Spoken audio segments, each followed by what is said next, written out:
Gujarat versus Punjab Modi స్టేడియంలో లెక్కలు ఇవే.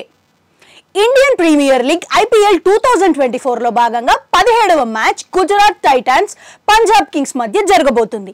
దీనికోసం అహ్మదాబాద్లోని నరేంద్ర మోడీ స్టేడియం సిద్ధమైంది. ఇప్పటి వరకు ఆడిన 3 మ్యాచ్లలోనూ 2 మ్యాచ్లు గెలిచి పాయింట్ల పట్టికలో 5వ స్థానంలో గుజరాత్ ఉండగా, ఆడిన 3 మ్యాచ్లలోనూ 1 మాత్రమే గెలిచి పాయింట్ల పట్టికలో 7వ స్థానంలో పంజాబ్ ఉంది. పంజాబ్ కింగ్స్ ఢిల్లీ క్యాపిటల్స్ పై అద్భుతమైన విజయంతో సీజన్ ను ప్రారంభించినప్పటికీ 2 వరుస పరాజయాలతో కొనసాగుతుంది. ఈ క్రమంలో తమ చివరి మ్యాచ్లో లక్నో సూపర్ జైంట్స్ పై 200 పరుగుల లక్ష్యాన్ని ఛేదించే క్రమంలో 21 పరుగుల తేడాతో ఓటమి పాలైంది. అనుభవజ్ఞుడైన మోహిత్ శర్మ 3 వికెట్లు తీయగలిగాడు. ఇక ఈ సీజన్ లో టైటన్స్ తరపున 3 ఆటల్లో ఏ ఆటగాడు కూడా భారీ స్కోర్ నమోదు చేయలేదు. ఇక గుజరాత్ టీంలో ఇప్పటి వరకు కాస్త బెస్ట్ పర్ఫార్మెన్స్ ఇచ్చిన వారి వివరాలు పరిశీలించినప్పటికైతే సాయి సుదర్శన్ 3 మ్యాచ్లలో 127 పరుగులు చేయగా, డేవిడ్ మిల్లర్ 3 మ్యాచ్లలో 77, శుభ్మన్ గిల్ 3 మ్యాచ్లలో 75 పరుగులు చేశారు. ఇక బౌలర్ల విషయానికి వస్తే 3 మ్యాచ్లలో రషీద్ ఖాన్ 3 మ్యాచ్లలో 3 వికెట్లకు దక్కించుకున్నాడు. ఇక పంజాబ్ విషయానికి వస్తే ఇక్కడ కూడా 3 మ్యాచ్లు ఆ టీం టాప్ ప్లేయర్లలో శిఖర్ ధవన్ 137 పరుగులు చేయగా, శ్యామ్ కరణ్ 86 పరుగులతో, లివింగ్స్టన్ 83 పరుగులు చేశారు. ఇక బౌలింగ్ డిపార్ట్మెంట్ విషయానికి వస్తే రబాడా 3 మ్యాచ్లలోనూ 4 వికెట్లు చేయగా, శ్యామ్ కరణ్ 4 వికెట్లు దక్కించుకున్నాడు. గుజరాత్ టైటన్స్ పంజాబ్ కింగ్స్ జట్టు ఇప్పటి వరకు 3 IPL మ్యాచ్లలో తలపడ్డాయి.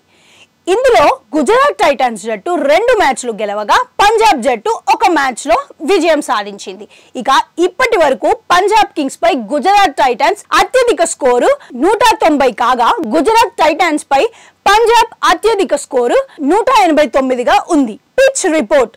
అహ్మదాబాద్ లోని నరేంద్ర మోడీ స్టేడియం ప్రపంచంలోనే అత్యధిక క్రికెట్ స్టేడియం అయినప్పటికీ విస్తృత బౌండరీలను క్లియర్ చేయడానికి బ్యాటర్లు పిచ్ చాలా మద్దతునిస్తుంది. ఇక్కడ నల్లటి నేలలో ఉన్న పిచ్ పేసర్లను ప్రయోజనం పొందుతారని చెబుతున్నారు. ఇక ఈ మైదానంలో ఇప్పటి వరకు 29 మ్యాచ్లు జరగగా, అందులో ముందుగా బ్యాటింగ్ చేసిన జట్టు గెలిచిన మ్యాచ్లు 14 కాగా, రెండోసారి బ్యాటింగ్ చేసిన జట్టు 15 మ్యాచ్లతో గెలిచింది. ఇదే సమయంలో ఇక్కడ ఇప్పటి వరకు టాస్ గెలిచిన టీంలు 13 మ్యాచ్లో విజయం సాధించగా, టాస్ ఓడిన టీంలు 16 సార్లు గెలిచాయి. ఇక IPL హిస్టరీలో ఈ స్టేడియంలో ముంబై ఇండియన్స్ పై 2023లో గుజరాత్ చేసిన 233 పరుగులు అత్యధిక స్కోరు కాగా, సన్ రైజర్స్ హైదరాబాద్ పై రాజస్థాన్ రాయల్స్ చేసిన 102 పరుగులు అత్యధిక స్కోరులో ఉంది. ఇక సన్ రైజర్స్ పై 2024లో రాజస్థాన్ రాయల్స్ చేసిన 102 పరుగులు అత్యల్ప స్కోరుగా ఉంది. ఇదే క్రమంలో ఇక్కడ యావరేజ్ ఫస్ట్ ఇన్నింగ్స్ టోటల్ 177 పరుగులుగా ఉంది. ఇక ఇక్కడ గుజరాత్ కెప్టెన్ శుభ్మన్ గిల్ కు మంచి రికార్డే ఉంది. ఈ మైదానంలో జరిగిన IPL మ్యాచ్ లో టాప్ స్కోరర్ గా శుభ్మన్ గిల్ నిలిచాడు.